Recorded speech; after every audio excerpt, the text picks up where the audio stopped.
మహానుభావుడు మన పట్టణంలో ఉప్పులూరి కామేశ్వరరావు గారిని మీరు వినే ఉంటారు, ఫిజిక్స్ లెక్చరర్ గారు. ఆయన మహర్షి సదృశులు ఫిజిక్స్ లో.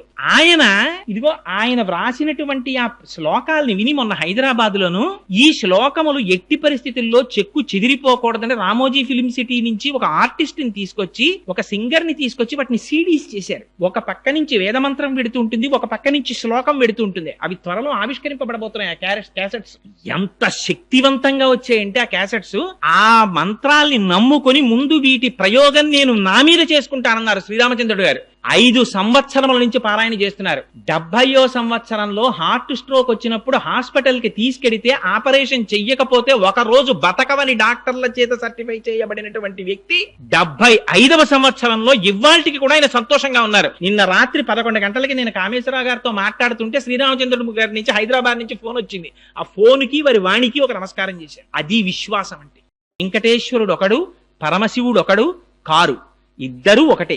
ఎందుచేత అంటే చంద్రశేఖర పరమాచార్యులు ఒక అద్భుతమైనటువంటి మాట చెప్తుండేవారు. తిరుమలై అంటే ఏమిటండి? తిరు అంటే శ్రీ అని అర్థం, గౌరవవాచకం.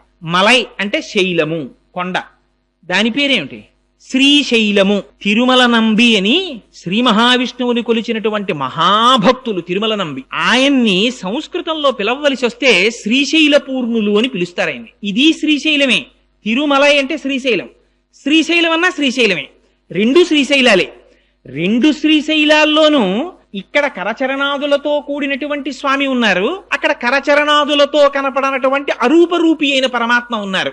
ఒకే పరమాత్మ ఏకస్త్వమేవ బహుదా భవభాసి లోకే నిశంకధీర్ వృషభకేతన మల్లినాథ శ్రీభ్రామరి ప్రియ సుఖాశ్రయ లోకనాథ అన్నట్టుగా ఒక పరమాత్మే 2 రూపాలుగా దర్శనమిస్తున్నారు అక్కడ. అందుచేత 2 కాదు ఉన్న పదార్థాలు. అందుకని ఆ కొండ ఎంత ప్రాచీనమో కపిల తీర్థంలో ఉన్నటువంటి స్వామి కూడా అంత ప్రాచీనం. ఆ కపిల తీర్థం ఎంత గొప్పదంటే పూర్వకాలంలో ఎప్పుడో కృతయుగంలో కపిల మహర్షి పాతాళ లోకంలో శివలింగాన్ని ఒక దాన్ని వెలిసినటువంటి శివలింగానికి పూజ చేసి ధ్యానం చేస్తుండేవారు. ఆ శివలింగం పెరుగుతూ పెరుగుతూ పైకొచ్చింది. అది భూమిని బద్దలు చేసుకుని పైకొచ్చింది. పైకొచ్చి ఇంకా ఇంకా పెరుగుతోంది. పెరుగుతుంటే కామధేనువు గబగబా పరిగెత్తుకొచ్చింది. బ్రహ్మగారు ఆవు రూపంలో వచ్చారు, శ్రీ మహావిష్ణువు గోపాల బాలుడి రూపంలో వచ్చారు. ఈ ఆవు క్షీరధారల్ని అభిషేకించింది, శ్రీ మహావిష్ణువు కాపు కాశారు. ఈ కామధేనువు వచ్చి తన కాలి గిట్ట తీసి శివలింగం మీద పెట్టి ప్రార్థన చేసింది.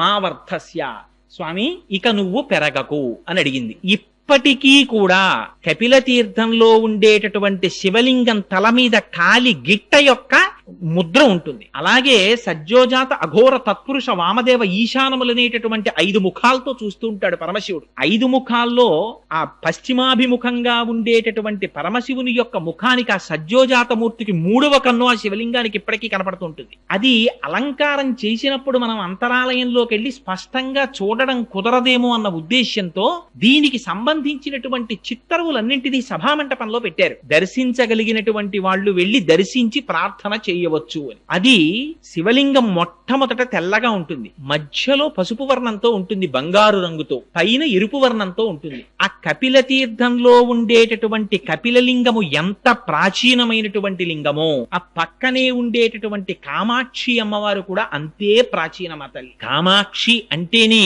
కామ అంటే అందమైన అక్షి కందులు కలది కాదు కాదు. కామ అంటే కోరికలను కేవలం తన చూపుల చేత ఇయ్యగలిగినటువంటి తల్లి. శంకరులు సౌందర్యలహరిలో స్తోత్రం చేస్తారు. నఖైర్నాక స్త్రీణాం కరకమల సంకోచ శచిభిః స్తరూణాం దివ్యానాం హసతయవతే చండిచరణౌ ఫలాని స్వస్థేభ్యః కిసలయ కరాగ్రేణ దదత దరిద్రేభ్యో భద్రాం శ్రియమనిష మహ్నాయ దదతౌ అంటారు. అమ్మ మాకు బెంగలేదమ్మా, మేము ఎక్కడున్నా సరే మాకు కామధేను అక్కర్లేదు, కల్పవృక్షం అక్కర్లేదు, అవన్నీ దేవతల దగ్గర ఉన్నాయి, వాళ్ళు ప్రార్థన చేస్తారు. మాకేం కావాలి, మాకేం బెంగలేదు, మేము ఎక్కడున్నా సరే మాకు ఆపదొచ్చిందా అమ్మా అని ఒక్క పిలుపు పిలుస్తాం అంతే.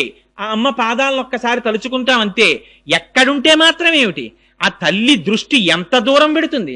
శంకరులు అంటారు సౌందర్యలహరిలో, దృశాద్రాఘీయస్యాదరదలిత నీలోత్పల రుచ దవీయాంసం దీనం స్నపయ కృపయా మమపి శివే అనేనాయం ధన్యో భవతి నచతే అనిరియత వనేవా హర్మ్యేవా సమకర నిపాతో హిమకర అంటారు. ఈ బ్రహ్మాండములన్నీ ఎంత నిండిపోయాయో అంతకన్నా దాటి అమ్మవారి చూపు చూస్తుంటుందిట.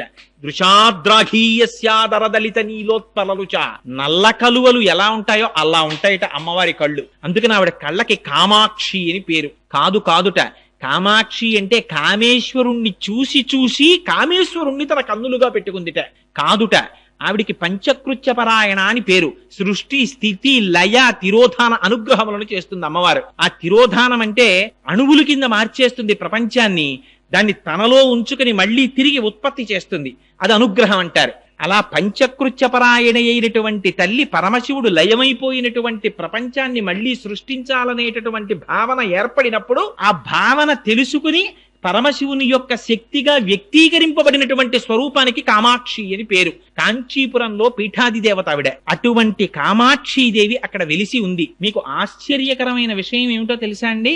ఎంతంత గొప్ప గొప్ప జ్వరాలు రానివ్వండి, ఎటువంటి తాపములు ఏర్పడనివ్వండి, ఎంత కాలానికి తగ్గనటువంటి జ్వరంతో బాధపడుతున్నవారు, ఎంత కాలానికి తగ్గనటువంటి వ్యాధులతో బాధపడుతున్నవారు. ఆ మధ్యకాలంలో నేను పేపర్లో ఒక సంఘటన చదివాను. ఒక ఆయన వెళ్లి హాస్పిటల్లో చూపించుకుంటే ఆయనకి ఎక్స్రే ఈసీజీ అవి తీసి చాలా పరమ ఉపద్రవకరమైనటువంటి వ్యాధి ఒకటి పొడసూపుతోంది అని చెప్పి డాక్టర్లు నిర్ధారించారు. ఏమో ఉంటామో ఉండవో అనే అనుమానంతో ఆయన ఆపరేషన్ టేబుల్ ఎక్కే ముందు ఒక్కసారి కపిల తీర్థానికి వెళ్లి స్వామి దర్శనం చేద్దామని వెంకటాచలంలో వెంకటాచల ప్రభువుని, కపిల తీర్థంలో పరమశివుణ్ణి దర్శనం చేసి అక్కడ జలపాతం కింద స్వామి పుష్కరిణిలో స్నానం చేసి వెళ్లారు. వెడితే ఆయన్ని మళ్ళీ ఆపరేషన్ టేబుల్ మీదకి తీసుకెళ్లే ముందు చూస్తే అందులో ఇంతకు ముందు కనపడినటువంటి వ్యాధి కనపడలేదట. ఇది అబద్ధమని మీరు అనుకుంటారేమో. మీకు కాకినాడలోనే జరిగిన యథార్థమైన సంఘటన ఒకటి చెప్తాను. హైదరాబాద్ లో మహామహోపాధ్యాయ బిరుదాంకితులు పుల్లెల శ్రీరామచంద్రుడు గారని ఉన్నారు. ఆయన 5 సంవత్సరాల క్రితం ఆయనకి హార్ట్ స్ట్రోక్ వచ్చింది. వస్తే ఆయనకి ఎందరో ఐఏఎస్లు శిష్యులు ఉన్నారు. గబగబా ఆయన్ని తీసుకెళ్లారు హాస్పిటల్కి. సోమరాజు గారని చాలా ఫేమస్ కార్డియాలజిస్ట్. ఆయన చూసి, నువ్వు ఇంటికి వెడితే మరణిస్తావు, బైపాస్ సర్జరీ చెయ్యాలన్నారు. వేదమునందు ఆయనకి ఎంతటి నమ్మకం అంటే అదండి భక్తి అంటే, అది ధృతి అంటే. ఈ హృదయ పుండరీకమునందు ఇంతకాలం సీతారాములకి గుడి కట్టి పూజ చేశాను, అటువంటి గుండెకాయని నీ కత్తులతో కిలుకుతావా? మా స్వామి పాదములకు తగలదా కత్తి? వీల్లేదన్నారు అని పక్క దిగి వెళ్ళిపోయారు. వాళ్ళు ఇచ్చిన మందులు పొద్దున్న వేసుకుంటే మత్తుగా ఉంటుందని మధ్యాహ్న కాలం కూర్చుని వేదములలో ఉండేటటువంటి సూర్య మంత్రములన్నిటినీ తీసుకుని తత్తుల్యంగా వాటిలో ఆరోగ్యం భాస్కరాదిచ్చేత్ అద్భుతమైనటువంటి శ్లోకాలు రాశారు. రాసి వాళ్ళ నాన్నగారు మహాపండితులు, ఆయన ప్రార్థనా శ్లోకాలు చేశారట ఆయన శరీరంతో ఉన్నప్పుడు. మహానుభావుడు మన పట్టణంలో ఉప్పులూరి కామేశ్వరరావు గారని మీరు వినే ఉంటారు, ఫిజిక్స్ లెక్చరర్ గారు. ఆయన మహర్షి సదృశులు ఫిజిక్స్ లో. ఆయన వ్రాసినటువంటి ఆ శ్లోకాలని విని మొన్న హైదరాబాద్ లోను ఈ శ్లోకములు ఎట్టి పరిస్థితుల్లో చెక్కు చెదిరిపోకూడదని రామోజీ ఫిలిం సిటీ నుంచి ఒక ఆర్టిస్ట్ ని తీసుకొచ్చి, ఒక సింగర్ ని తీసుకొచ్చి వాటిని సీడీస్ చేశారు. ఒక పక్క నుంచి వేదమంత్రం పెడుతూ ఉంటుంది, ఒక పక్క నుంచి శ్లోకం పెడుతూ ఉంటుంది. అవి త్వరలో ఆవిష్కరింపబడబోతున్నాయి ఆ క్యాసెట్స్. ఎంత శక్తివంతంగా వచ్చాయంటే ఆ క్యాసెట్స్, ఆ మంత్రాల్ని నమ్ముకొని ముందు వీటి ప్రయోగం నేను నా మీద చేసుకుంటానన్నారు శ్రీరామచంద్రుడు గారు. 5 సంవత్సరముల నుంచి పారాయణ చేస్తున్నారు. 70వ సంవత్సరంలో హార్ట్ స్ట్రోక్ వచ్చినప్పుడు హాస్పిటల్ కి తీసుకెడితే ఆపరేషన్ చెయ్యకపోతే ఒక రోజు బతకవని డాక్టర్ల చేత సర్టిఫై చేయబడినటువంటి వ్యక్తి 75వ సంవత్సరంలో ఇవాళకి కూడా ఆయన సంతోషంగా ఉన్నారు. నిన్న రాత్రి 11 గంటలకి నేను కామేశ్వరరావు గారితో మాట్లాడుతుంటే శ్రీరామచంద్రుడు గారి నుంచి హైదరాబాద్ నుంచి ఫోన్ వచ్చింది. ఆ ఫోన్ కి వారి వాణికి ఒక నమస్కారం చేశారు. అది విశ్వాసం అంటే. అందుకని కపిలతీర్థం అంటే సామాన్యమైన క్షేత్రం కాదది. అక్కడ పరమశివలింగముతో పాటుగా ఆనాడు పరమశివుడు జటాజూటంలో పట్టినటువంటి గంగ త్రిపథగయై మందాకిని, భాగీరథి, భోగవతి అనేటటువంటి పేర్లతో పాతాళానికి వెడితే ఆ భోగవతి మళ్ళీ పైకుబికి అక్కడే పుష్కరిణిగా ఏర్పడింది. అది ఎంత శక్తివంతం అంటే పార్వతీదేవితో పరమశివుడు ఒక మాట చెప్పాడు. పార్వతి, ఈ తీర్థము ఎంత గొప్పదో తెలుసా? ఇది సాక్షాత్తుగా కార్తీక మాసంలో ఏ ఏ రోజులు పరమ పవిత్రమైనటువంటివని మనం భావిస్తామో శనివారాలు, సోమవారాలు, నాగుల చవితి, పౌర్ణిమ, ఏకాదశి, ద్వాదశి మొదలైనటువంటి తిథులలో మధ్యాహ్నం 12 గంటల నుంచి 12 గంటల 10 నిమిషాల వరకు ప్రతి రోజు కూడా 3 లోకములలో ఉండేటటువంటి సమస్త పరమ పావనమైనటువంటి తీర్థములన్నీ వచ్చి అక్కడ చేరుతాయిట ఆ పుష్కరిణిలోకి. ఆ తీర్థములో స్నానం చేస్తే ఎంతటి వారికి కూడా శరీరమునకు పట్టినటువంటి పాపరాశి ధ్వంసమైపోతుందంటారు. అంత శక్తివంతమైన పుష్కరిణి. మీకు ఇంకొక విషయం చెప్పాలి. తగ్గనటువంటి జ్వరాలు, తగ్గనటువంటి తాపములు ఉన్నటువంటి వారు అమ్మవారికి అలంకారము చేయబడినటువంటి చందన ప్రసాదం స్వీకరిస్తారు. అక్కడ అమ్మవారికి పుష్యమాసంలో పౌర్ణమి నాటికి ముందు వచ్చేటటువంటి శుక్రవారం నాడు విశేషమైన అభిషేకం చేస్తారు కామాక్షి అమ్మవారికి. చేసి సాయంకాలానికి అమ్మవారి శరీరమంతా అలదడానికి కావలసినంత గంధాన్ని తీస్తారు. తీసి అందులో పన్నీరు పోస్తారు, కుంకుమ పువ్వు కలుపుతారు. ఈ చందనపు ముద్ద చేసి బయట స్వరయుక్తంగా శ్రీ సూక్త, పురుష సూక్త, అదేంటి దుర్గా సూక్త, భూసూక్త మొదలైనటువంటి సూక్తములను చదువుతూ ఉంటారు. లోపల తెర వెనకాతల అర్చకులు అమ్మవారికి ఈ చందనంతో అలంకారం చేస్తారు. మూర్తంతా చందనంతో అలంకారం చేసేస్తారు. చీర అమ్మవారికి చందనంతో కట్టేస్తారు. అంచులు చందనంతో తీర్చిదిద్దుతారు. అప్పుడు అలంకారం చేసి ప్రదోష వేళలో తెర తీస్తారు. తెర తీసి ఆ సమయంలో పంచవాయిద్యాలు మోగుతాయి. అప్పుడే అమ్మవారికి కుంభహారతి, సూర్యహారతి, చంద్రహారతి, నక్షత్రహారతి, మంగళహారతి, కర్పూరహారతి, ఈ హారతులన్నీ పడతారు. పట్టినప్పుడు అమ్మవారిని దర్శనం చేస్తారు. ఆ దర్శనం చేసినటువంటి వారికి ఆ మరునాటి ఉదయం అమ్మవారి ఆ రాత్రంతా అమ్మవారు ఆ చందనంతో ఉంటుంది. ఆ చందనాన్ని ఒలిచి ఆ చందనాన్ని ప్రసాదంగా ఇస్తారు. ఆ చందనమును లలాటమునందు ధరించినటువంటి వాళ్ళకి ఎందరికో తగ్గనటువంటి జ్వరములు, తాపములు తగ్గాయని శాస్త్రం పేర్కొంటోంది.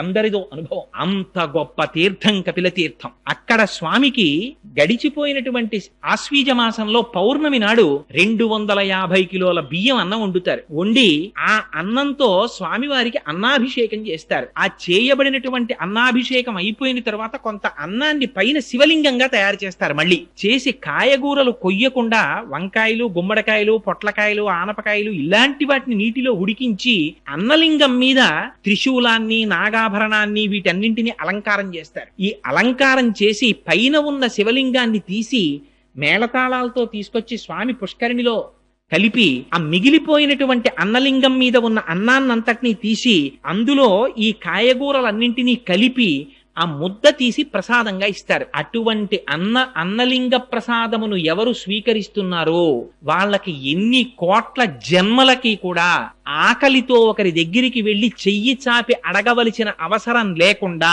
అన్నపానాదులకు లోటు లేనటువంటి స్థితిని వాడు పొందుతాడని ప్రమాణం. అదిగో అటువంటి అన్నాభిషేకం ఆ కపిల తీర్థంలో జరుగుతుంది. కపిల తీర్థం యొక్క గొప్పతనం ఏమిటంటే పితృకార్యం చెయ్యనటువంటి వాళ్ళు, పితృకార్యం మానేసినటువంటి వాళ్ళు, పితృదేవతల యొక్క ఆగ్రహమునకు గురి అయినటువంటి వారు కపిల తీర్థానికి వెళ్లి పితృకర్మ చేసినట్లయితే వారు ఇంతకు ముందు పితృకార్యాన్ని మానివేయడం చేత కలిగినటువంటి పాపము నివృత్తి అవుతుంది. అందుకే వెంకటాచల మహాత్యంలో చెప్తారు. మాధవుడని చెప్పి ఒక బ్రాహ్మణుడు త్రికాలముల యందు సంధ్యావందనం చేసేవాడు. ఆయనకి చంద్రలేఖ అని భార్య. అంత సంతోషంగా ఉన్నవాడికి ఎందుకు పుట్టిందో బుద్ధి కుంతల అనబడేటటువంటి ఎక్కడో పుట్టినటువంటి ఏ సంస్కారము లేనటువంటి ఒక స్త్రీ యందు మోహం కలిగింది. ఆవిడతో జీవించడం మొదలుపెట్టాడు. సురాపానం మొదలుపెట్టాడు. ఆఖరికి ఎంత దూరం వెళ్ళిపోయాడంటే మాంసభక్షణం చేయడం కూడా మొదలెట్టాడు. ఆవిడితో కలిసి కోయపల్లెల్లోకి వెళ్ళిపోయాడు. అటువంటి వాడు ఒకనాడు రాజు తన పరివారముతో కలిసి వెంకటాచల క్షేత్రానికి వెడుతుండగా చూసి వాళ్లతో పాటుగా బయలుదేరి వెళ్ళాడు. వెళ్ళి వాళ్ళందరూ కూడా మొట్టమొదటి కపిల తీర్థానికి వెళ్లి అక్కడ పితృకార్యం చేశారు. ఈయన కూడా వాళ్లతో వెళ్లి పితృకార్యం చేసి మట్టి ముద్దలు తీసి పిండములుగా సమర్పించాడు. ఎందుకని తనకేమీ లేదు కనుక. తను ఏమి తింటున్నాడో దానితోనే పిండ ప్రదానం చేయాలి. అందుకని మట్టి ముద్దలతో పిండ ప్రదానం చేశాడు. వెంటనే ఆయన శరీరమునకున్నటువంటి పాపరాశి ధ్వంసమైంది. తరువాత వెంకటాచల పర్వత సానువులనెక్కి పైకెక్కాడు. అక్కడికెక్కి స్వామి పుష్కరిణిలో స్నానం చెయ్యగానే బ్రహ్మాది దేవతలు ప్రత్యక్షమై నీకు భవిష్యత్తులో నువ్వు ఆకాశరాజుగా జన్మిస్తావు, నీకు జన్మించినటువంటి కుమార్తె పద్మావతి వెంకటాచలపతికి భార్య అవుతుందని వరం ఇచ్చారు. అందుకని ఆ వెంకటాచలంలో ఉన్నటువంటి ఆ కపిల తీర్థంలో ఉన్నటువంటి ఆ తీర్థం అంత గొప్ప తీర్థం. అది సాక్షాత్తుగా పాతాళంలో భోగవతి పైకి పొంగింది.